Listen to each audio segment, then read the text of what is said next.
Hey there, welcome to the channel. Today, I have a story to share with you about my recent encounters this spring with two hummingbirds we named Greta and Marilyn. This year has been particularly special as I've witnessed an abundance of nesting hummingbirds around my home and out on the hiking trails. A year ago, when we moved into this house, I developed a deep appreciation and love of bird watching. The excitement of spotting a new species and waiting to see something different captured my attention. It was especially easy to fall in love with hummingbirds. They were everywhere and stole the show. Their vibrant shimmers and strange flight patterns took my attention. I even documented a hummingbird family last year. And this spring brought even more hummingbirds, nests, and new experiences. It all began with the arrival of Marilyn, who naturally took to the thick camouflage vines in the alley behind our house. She nested right outside our bedroom window. She was early for spring, but I was excited nonetheless and watched her nest, lay eggs, and eventually hatch them. This is when I started to learn the harsh ways of nature. Marilyn's chicks headed for a rough life, as they hatched during a record-breaking cold spell. After hatching, it seems they succumbed to the cold weather during an actual hailstorm. It was hard to witness these events right outside our bedroom window, let alone watch Marilyn helplessly try to revive the chicks over the next few days.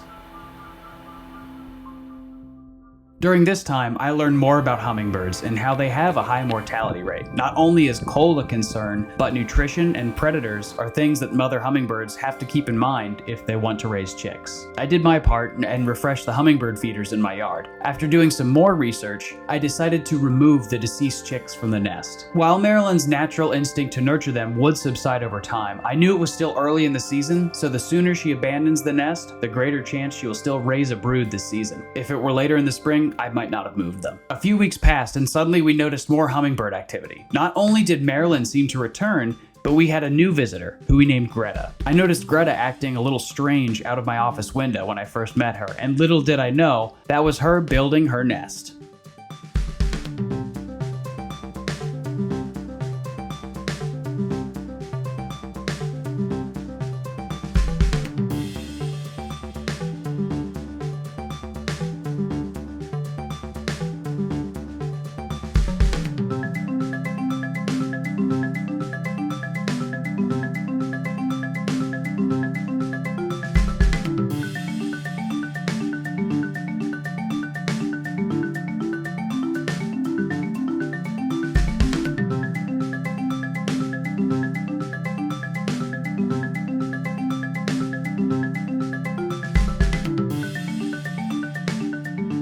I was excited and glad that there were more opportunities to see hummingbird chicks this season. The days went by and Greta took the spotlight. As expected, Greta laid her first egg shortly after completing her nest. However, her second egg didn't arrive until 3 days later.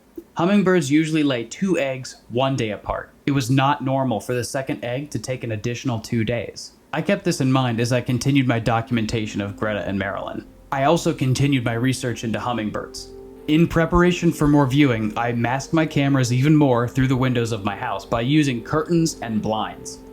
I also made sure visitors knew to avoid the areas around where their nests were, and I decided to minimize my own time in the office. With my refreshed knowledge, I watched as Marilyn started making fewer and fewer appearances. While disappointed about Marilyn, my attention turned to Greta as her first chick finally hatched. They seemed to be a little sluggish and groggy, but they were right on time. We named it Fleep, and the egg, Meep. I kept a lot of distance during the first few days while Greta fulfilled her role as mother. However, the footage I did capture was not as inspiring as last year. Eventually, I woke up to an unsettling sight. And this was the sad scene for the next few days, until eventually I woke up to find Greta had rejected Meep, and she was gone.